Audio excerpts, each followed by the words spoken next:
Et ce soir, vous nous parlez d'une jeune femme formidable. Elle s'appelle Mélanie Perron. Elle est née dans le Finistère, elle vient d'avoir 40 ans et elle a longtemps été bibliothécaire, documentaliste dans une association culturelle bretonne à Vannes. Là, on la voit en photo, mais il y a une dizaine d'années, elle a totalement changé de vie après la disparition de son compagnon Nicolas. Il est mort d'une leucémie, 18 mois de souffrance dans une chambre stérile à l'hôpital, 18 mois d'enfer, résume Mélanie Perron. Elle m'a raconté son histoire et suite à cela, suite à la disparition de son compagnon, elle s'est dit qu'il fallait qu'elle imagine quelque chose pour rendre les séjours à l'hôpital moins violents. C'est un film qui lui a donné un déclic. Avatar, film en 3D de James Cameron. Les spectateurs devaient s'équiper de lunettes spécifiques. On en a tous porté des lunettes comme ça. Et là, en regardant le film, Mélanie réalise que la 3D peut sans doute transformer le quotidien des patients à l'hôpital, leur apporter de la légèreté, leur apporter un peu d'évasion. Elle monte alors une société, l'Effet Papillon, du nom de la chanson de Benamar que Nicolas aimait écouter. Puis avec des médecins, des ingénieurs, des graphistes de Laval où elle vit désormais, elle confectionne Bliss. C'est un casque qui plonge les patients dans la réalité virtuelle, des images apaisantes, une musique apaisante, avec au choix 3 univers imaginaires et volontairement enfantins. Là, par exemple, c'est une plongée dans l'espace. On n'est pas très loin du Petit Prince. Ici, c'est plus bucolique. On entend le vent dans les arbres, on croise de joyeux animaux. Et puis là, ce sont des fonds marins. On voit les bulles et les poissons. Les séances durent de 5 à 45 minutes. C'est de la cyberthérapie. Et sur les patients, ça produit des effets absolument sidérants. Il y a beaucoup moins d'angoisse, notamment. Moins de stress, c'est le premier effet. Et le deuxième effet, c'est qu'on sent beaucoup moins la douleur, y compris lors de certaines opérations. Il faut savoir que de plus en plus d'hôpitaux utilisent ces casques-là en cancérologie, en gynécologie, en orthopédie, en pédiatrie. Et grâce à cela, on utilise moins de médicaments, moins de morphine, moins d'anesthésiants, moins d'anxiolytiques, moins d'effets secondaires également.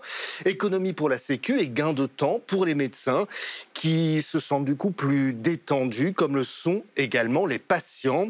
Là, on va voir des images d'une clinique du Mans, une opération, c'est une ponction de moelle osseuse sur un homme de 69 ans. Normalement, c'est hyper douloureux.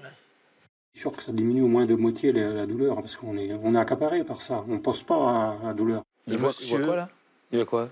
Là, le monsieur, je crois, voit l'espace. D'accord. Quand il enlève, il revoit sa belle-mère, quand même. Ça fait un choc. Il revoit surtout le médecin. Ouais, mais il est accaparé pendant l'opération, il est accaparé par les images de Bliss. Il est hypnotisé en quelque sorte. Il dit qu'il a 2 fois moins mal. Et forcément, d'autres sociétés se sont engouffrées dans la brèche. Des sociétés se sont déjà engouffrées dans la brèche, des sociétés françaises, d'autres sociétés. Il y a la société Health Mind, une start-up de Strasbourg. Alors là, on peut voir des forêts luxuriantes, une cabane, un jardin japonais. Et puis il y a la société HypnoVR, lancée, elle, il y a 1 an.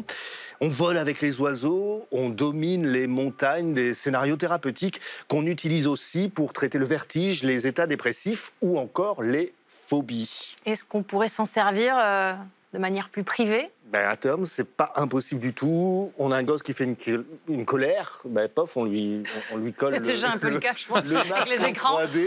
Et tiens. Sa belle-mère qui fait une colère, pof, on lui colle le masque en 3D. D'ailleurs, dans certaines entreprises, des salariés s'en servent déjà de ce masque-là pour décompresser pendant les pauses. Bref, la réalité virtuelle, ça ne soigne évidemment pas tout, non, mais de plus en plus dans les hôpitaux, on constate que ça peut être une thérapie complémentaire, parfois une alternative aux médicaments. C'est l'avenir.